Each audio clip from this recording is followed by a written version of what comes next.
Bracket fungi, ঔষধি গুণ সম্পন্ন। এই ফাঙ্গিটা কিন্তু এই ফাঙ্গাসটা দেখুন কত বড় হয়েছে এবং ক্যাপের মতো হয় এর মাথাগুলো, টুপির মতো। এটা নিশ্চয়ই কেউ ভেঙে ফেলে দিয়েছে। এই গাছের গোড়াতেই হয়তো হয়েছিল।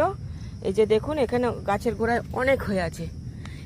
এরা কিন্তু গাছের গোড়ায় হয়, কিন্তু মাটি থেকে হয়। এবং এটা নিয়ে একটা ছোট ভিডিও অলরেডি আমি ছেড়ে দিয়েছি। এবং এটি দেখুন একটি শিশু গাছ।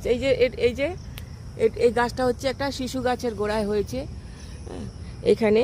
কিন্তু এই এত বড় ফাঙ্গিটাকে ভেঙে ফেলে দেওয়া হয়েছে এবং ফাঙ্গিটা অনেকটা শুকিয়ে টুকিয়েও গেছে দেখছি।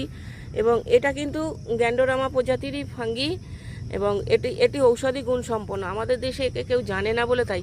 এর রেডিশ ব্রাউন টাইপের হয় এবং এর উপরটা দেখছেন খুব গ্লসি হয়। এটা যেহেতু ভেঙে ফেলে দিয়েছে, এর গ্লসিনেসটা কমে গেছে। এইগুলোতে দেখুন কত সুন্দর গ্লসি রয়েছে, এখানে প্রচুর হয়েছে। এইটাও নিশ্চয়ই আশা করছি এই গাছের ওপরই হয়েছে।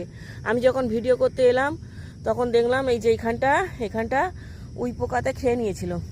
এটাকে উল্টাতে দেখলাম এখানে উই পোকা ভর্তি ছিল। এখন তো আবার উই পোকাই ধরেছে। তো উই পোকা খাচ্ছে যেকালে এটা বুঝতে হবে। এটা তো এমনি আমি তো নিজে জানি যে এটা উপকারী ফাঙ্গাস, এর থেকে ঔষধ তৈরি হয়। এটা গ্যান্ডোরামা প্রজাতিরই একটা ফাঙ্গি, কিন্তু উই পোকাগুলো এর থেকে তাদের খাদ্য সঞ্চয় করেছে এবং এটা জীবন্ত, তারা জীবন ধারণ করছে এর থেকে। Thank you for. এই যে গোড়াটা দেখুন, কেউ নিশ্চয়ই এটা ভেঙে ফেলে দিয়েছে। এত বড় জিনিসটা হয়েছে দেখে আমাদের অজ্ঞানতাবশত আমরা কত ভালো ভালো বহু মূল্যবান জিনিস আমরা নষ্ট করে ফেলি। Thank you. এই যে আমি জঙ্গলের ভিতরে এখন এসছি, দেখুন এখানে পুরো জঙ্গলের ভিতরে আমি ভিডিও করতে এসছি।